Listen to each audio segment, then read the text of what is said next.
Hi dear student, आज के इस इरिगेशन के क्लास में हम जो यूनिट थर्ड पढ़ रहे थे उसको ही कंटिन्यू करेंगे। तो जो पिछले लेक्चर में हमारा लास्ट टॉपिक क्या था, हमने एक बेसिकली एक श्री स्ट्रेंज के कर्व के बारे में पढ़ा था। तो आज हमारा जो टॉपिक रहेगा वो है मैक्सिमम रन ऑफ और फ्लड डिस्चार्ज। तो देखें मैक्सिमम रन ऑफ या फ्लड डिस्चार्ज क्या होता है। तो देखें ये वो सिचुएशन पॉइंट होता है जहाँ पे जो किसी भी क्षेत्र का जो रन ऑफ है वो अपनी मैक्सिमम पीक पे पहुँच जाता है, और मैक्सिमम पीक पे पहुँचते बहते हुए जो रन ऑफ है वो वाटर बॉडीज़, जो कि रिवर भी हो सकता है और कोई भी एरिया हो सकता है जहाँ पे रन ऑफ का वाटर कलेक्ट हो रहा होता है। तो जब मैक्सिमम जो रन ऑफ इस वाटर बॉडीज़ में कलेक्ट होता रहता है तो एक ऐसा पॉइंट आता है कि एक फ्लड की सिचुएशन सी पैदा हो जाती है। तो इसी सिचुएशन को हम बोलते हैं कि मैक्सिमम रन ऑफ और फ्लड डिस्चार्ज। इसीलिए यहाँ पे फ्लड डिस्चार्ज वो जो एक स्थिति जो बनती है ज़्यादा पानी के बहने से, तो वो एक क्या कहलाती है, हमारी मैक्सिमम रन ऑफ कहलाती है। ठीक है गाइस, अब आप इसको पढ़ भी सकते हैं। देखते हैं क्या लिखा है यहाँ पे। जब जल ग्रहण क्षेत्र से किसी काल में अधिकतम दर से पानी आता है तो इसे अधिकतम अपवाह कहते हैं। अधिकतम अपवाह वर्षा की तीव्रता तथा अवधि दोनों पर ही निर्भर करता है। जब समस्त अपवाह क्षेत्र में वर्षा होती है और इतने समय लगातार होती रहती है जब तक अपवाह क्षेत्र का जो स्थिर बिंदु है, फार्थेस्ट पॉइंट जो है, शेड से बहता हुआ नदी में आकर मिलता है, तब नदी में अधिकतम अपवाह होता है। ऐसी स्थिति आने पर नदी में बाढ़ आ जाती है। तो गाइस ठीक है, वही चीज़ है कि ये बोल रहे हैं कि जो इंटेंसिटी है रेनफॉल की या फिर टाइम पीरियड है, उस पर डिपेंड करता है कि लगातार बारिश होने के नतीजे में ये जो सिचुएशन होती है ये बेसिकली पैदा होती है। अधिकतम अपवाह को ही अधिकतम अपवाह या फिर बाढ़ निस्सरण भी कहते हैं। मैक्सिमम हिंदी इंग्लिश में बोले तो मैक्सिमम रन ऑफ और फ्लड डिस्चार्ज। अब और यही जो सिचुएशन जब ये पैदा हो जाती है तो यहीं पे काम होता है बेसिकली, जो इंजीनियरिंग है यहीं पे एप्लीकेबल होती है कि ये जो सिचुएशन पैदा हो रही है तो ये बाढ़ की सिचुएशन लोगों को ज़्यादा नुकसान ना पहुंचाते हुए हमने ऐसे कुछ इंतज़ामात करना है कि इस स्थिति से निपटा जा सके बगैर जानी या माली नुकसान अपना हुए। तो अब हम एक अंदाज़ा लगाते हैं कि अब ये सिचुएशन बन चुकी है कि ये जो सिचुएशन लगातार जो रन ऑफ हो रहा है वो इस तरफ जा रहा है जिसको हम मैक्सिमम रन ऑफ कह सकते हैं। तो देखिए इसके इसके तरीके क्या हैं कि कब हमें ये अंदाज़ा लग जाएगा कि ये जो मैक्सिमम रन ऑफ की या फ्लड डिस्चार्ज की एक स्थिति पैदा हो रही है। तो देख सकते हैं आप, ये कुछ तरीके हैं। एक तो तरीका है कि जो पुराने सालों में, प्रीवियस ईयर्स में जो उस एरिया में फ्लड आई हुई हैं, तो वो अगर वहाँ पे कुछ डैम वगैरह बना है तो जो जो लास्ट का जो पॉइंट होता है, टॉप लेवल होता है, वो कुछ ना कुछ वहाँ पे अपनी निशानियाँ एक छोड़ जाता है। तो उस पॉइंट को हम मार्क कर लेते हैं। आगे पढ़ेंगे इसको। रेनफॉल के रिकॉर्ड्स, रेनफॉल के रिकॉर्ड ऑब्वियसली अगर जो एवरेज रेनफॉल है उससे किसी भी मानसून के पीरियड में रनफॉल ज़्यादा हो रही है तो एक एक ये सिचुएशन बन सकती है। तर्कसंगत कुछ फॉर्मूले हैं, रेशनल मेथड हैं, ऐसे ही अभी जो हमने पढ़े थे एम्पेरिकल फॉर्मूले हैं, रन ऑफ कर्व्स हैं, कर्व्स बनाए गए हैं जो पिछले सालों के जो डेटा हैं उनके बेस पे। तो हम चलिए सबसे पहले देखते हैं कि ओल्ड फ्लड मार्क्स से हम कैसे अंदाज़ा लगाते हैं। आप यहाँ पे देख सकते हैं,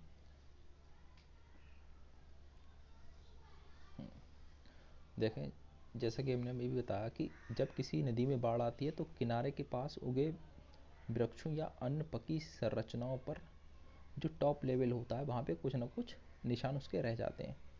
इन चिन्हों को नोट करके अधिकतम जल स्तर का एक अंदाज़ा लगाया जा सकता है, और जो आसपास के जो गांव हैं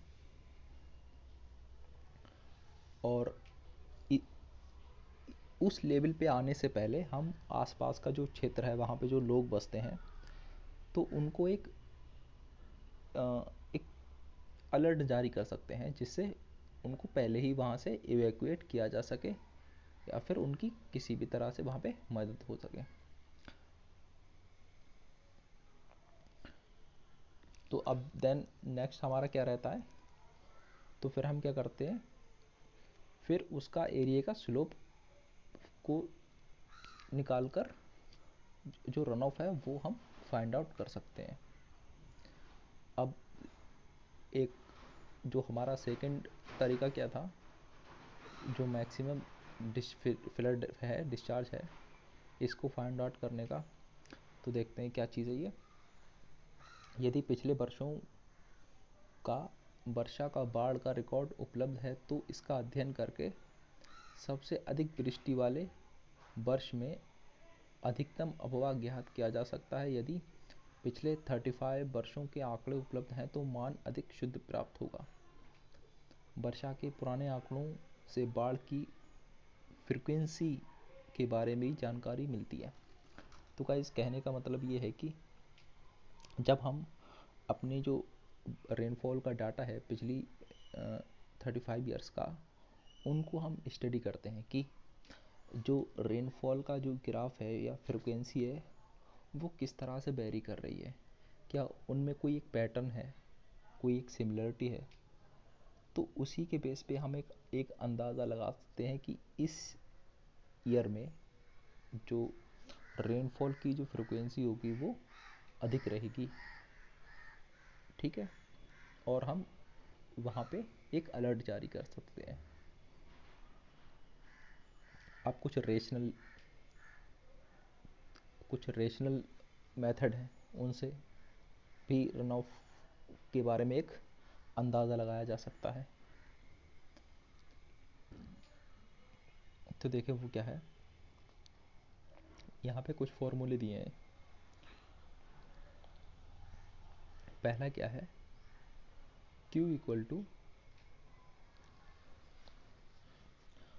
AIR upon 360 M cube per second, या फिर R से मैं ले तो 10 AIR M cube per hours. अब देखें Q क्या है और सारी जो अल्फ़ाबेट लिखे हैं उनसे क्या मतलब है, किस बारे में वो लिखे हैं। Q बराबर हमारा क्या है, Q बराबर है discharge M cube per second, और कैपिटल A बराबर क्या है, जो कैचमेंट एरिया है उसका हेक्टेयर में। I इक्वल टू क्या है, बारिश की इंटेंसिटी है mm में पर आवर्स में, और R बराबर रन ऑफ फैक्टर। अब रन ऑफ फैक्टर हमें कैसे कैसे लेना है, किन किन चीज़ों पे डिपेंड करते हुए, तो वो यहाँ पे दिया हुआ है। अगर देखें ढालू चट्टाने हैं तो रन ऑफ R बराबर 1 लेना है, चिकनी मिट्टी है तो 0.9, दोमट मिट्टी है तो 0.4, और बजरी है तो 0.15 से 0.03, ऐसे ही आप देख सकते हैं बलुआ मिट्टी के लिए भी।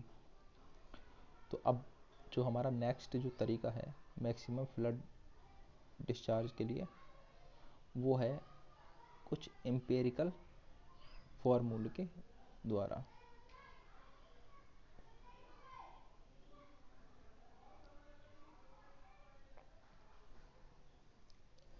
देखें, जब से चले पढ़ लेते हैं क्या लिखा है कुछ।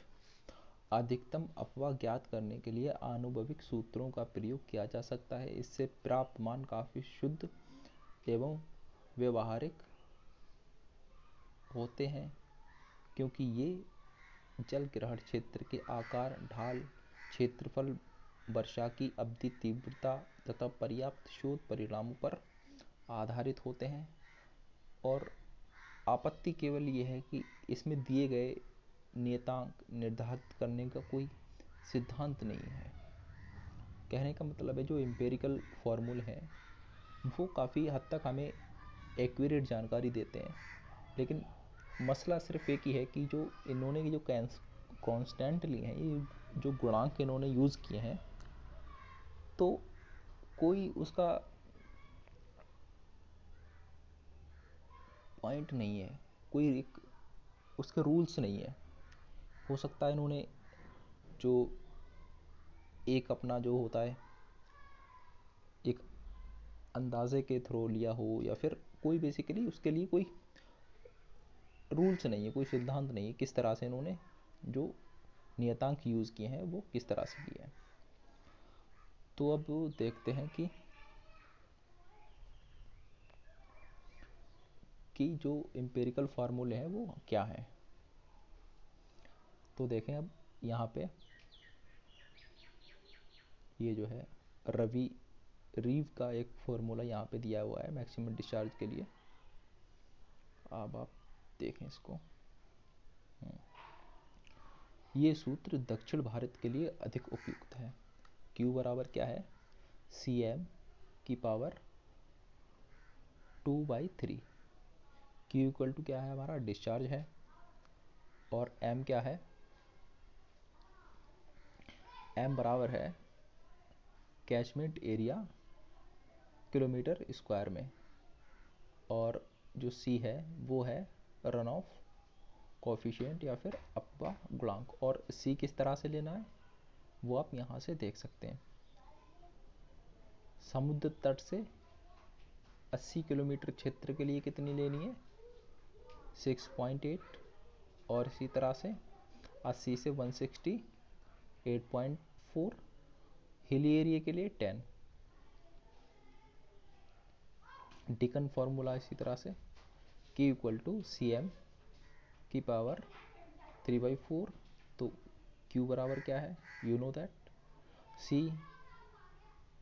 C बराबर क्या है, कांस्टेंट, जो रन ऑफ कांस्टेंट, और M बराबर अपवाह क्षेत्र किलोमीटर स्क्वायर में, और C की वैल्यू क्या रखनी है वो भी आप देख सकते हैं। अब हमारा क्या है, इंग्लिश फॉर्मूला है इसके लिए।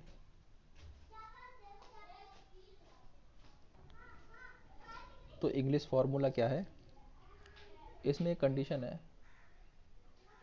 1000 स्क्वायर किलोमीटर्स का जो से बड़ा एरिया है, तो Q इक्वल टू क्या रहेगा, 120 M divide by root M plus 10.4।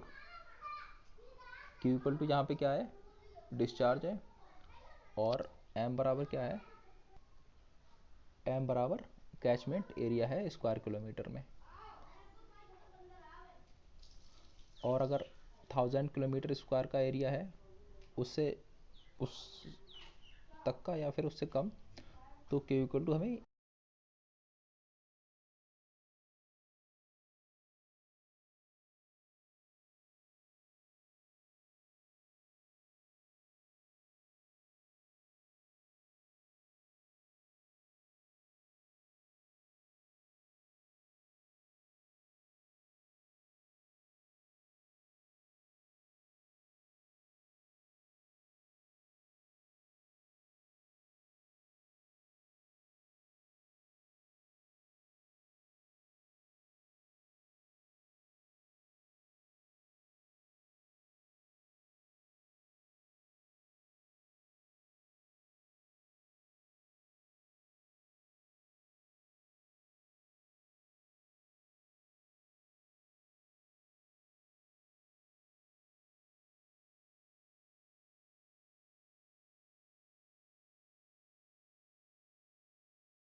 तो गाइस इसको इन्होंने जो नॉर्थ की रिवर और साउथ की रिवर के बेस पे एक कर्व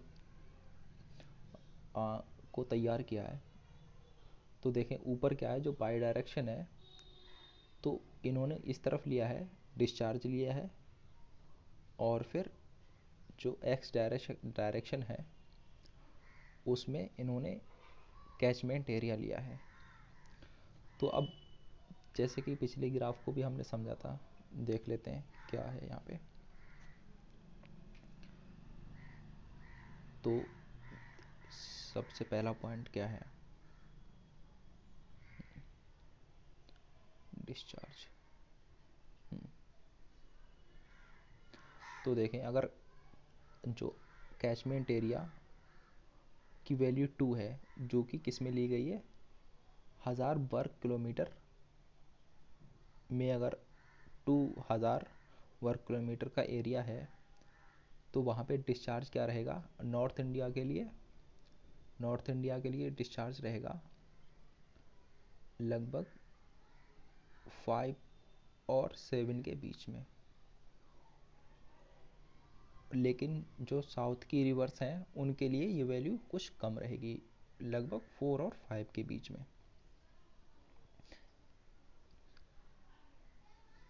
इसकी वजह ये है कि जो उत्तर की जो नदियां हैं इनमें जनरली पूरी साल भर पानी अवेलेबल रहता है, और जो साउथ का जो नदियां हैं उनमें बेसिकली वो बारिश पे डिपेंड करती हैं, तो वहाँ पे डिस्चार्ज कम होगा। इसी तरह से आप इसको समझ सकते हैं। इस तरफ हमने क्या लिया है, एक्स डायरेक्शन में रन ऑफ कैचमेंट एरिया, और वाई डायरेक्शन में डिस्चार्ज लिया है। तो अब गाइस हमारा नेक्स्ट पॉइंट क्या है, नेक्स्ट पॉइंट है हमारा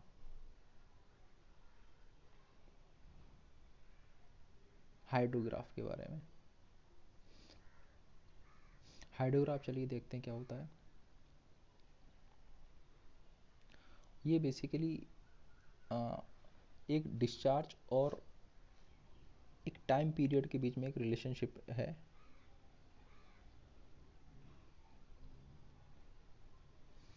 तो आप सीधे ग्राफ पे ही चलते हैं।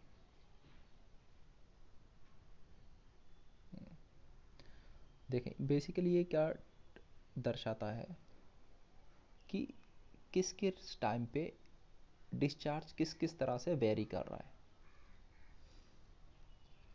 तो अब देखें इसका यूज़ क्या है। ये नदी में बाढ़ के उतार चढ़ाव का चित्रण करता है। वक्र पर स्थित सबसे ऊंचा बिंदु अधिकतम प्रवाह डिस्चार्ज दर्शाता है। हाइड्रोग्राफ से वक्र रेखा तथा एक्स एक्सिस से घिरा हुआ कुल क्षेत्रफल उस अवधि में पानी का कुल आयतन बताता है। तो ये सब इसके यूज़ हैं। तो अब देख लेते हैं। देखें आप ग्राफ में जैसे देख सकते हैं, ये जो ग्राफ है ये हाइड्रोग्राफ है।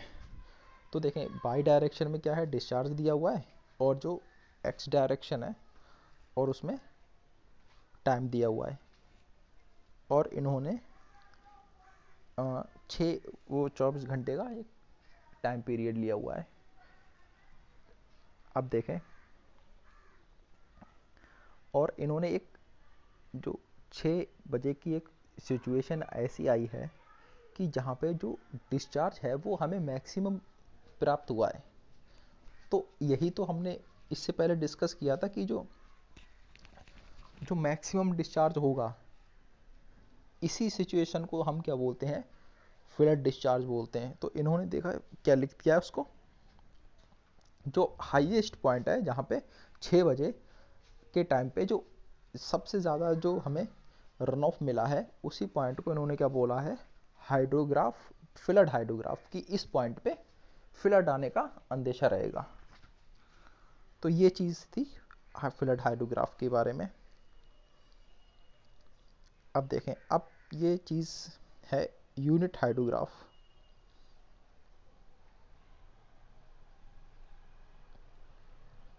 यूनिट हाइड्रोग्राफ देखते हैं क्या चीज़ है। किसी अपवाह क्षेत्र पर स्थित एकल वृष्टि से प्राप्त इकाई गहराई के अपवाह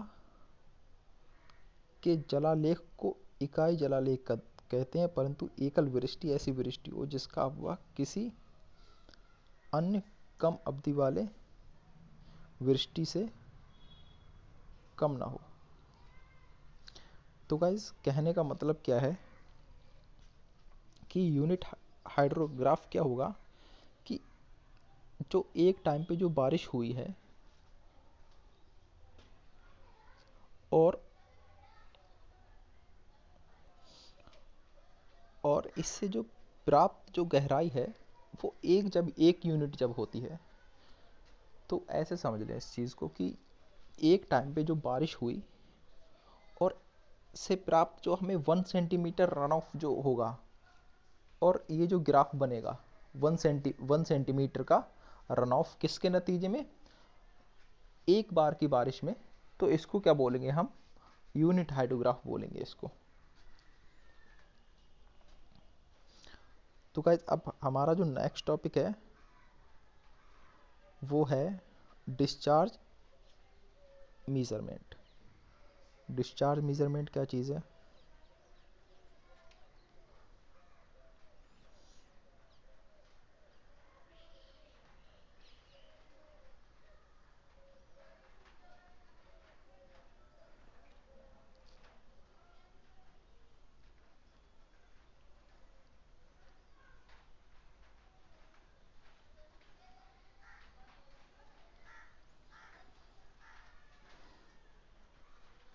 तो गाइस डिस्चार्ज मेजरमेंट का यही मतलब है कि जो अभी हमने डिस्कस कर रहे थे उसी के बारे में है कि जो डिस्चार्ज है नदी नालों का,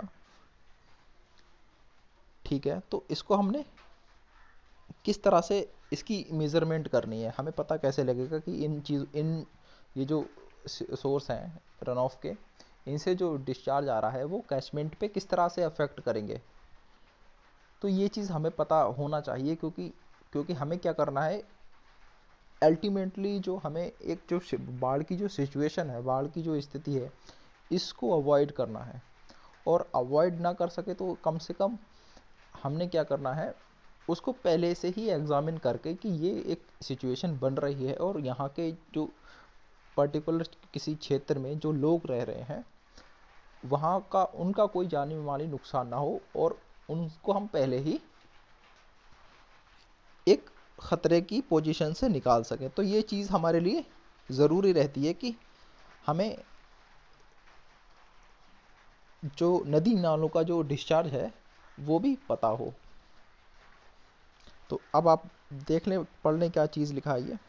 किसी नदी नाले या नहर में एक समय पर कितना पानी बह रहा है, अर्थात कितने घन मीटर पानी प्रति सेकंड क्यूबिक बह रहा है, ज्ञात करने को निस्सरण कहते हैं। इसे नदी गेजिंग भी कहते हैं।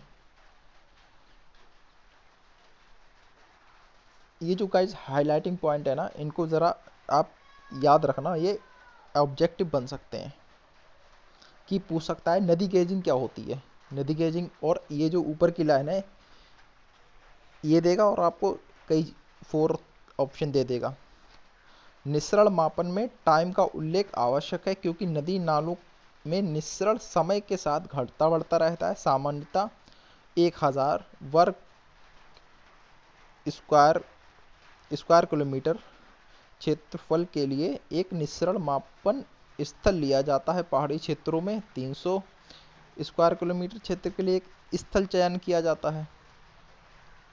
ठीक है गाइस, अब जो आवश्यकता पे हमने अभी काफ़ी डिस्कस किया, इनकी आवश्यकता क्यों है, चलें देख लेते हैं, कुछ पॉइंट दिए होंगे। अब गाइस चलो इसको अगले टॉपिक में हम डिस्कस करेंगे कि क्या चीज़ है ये।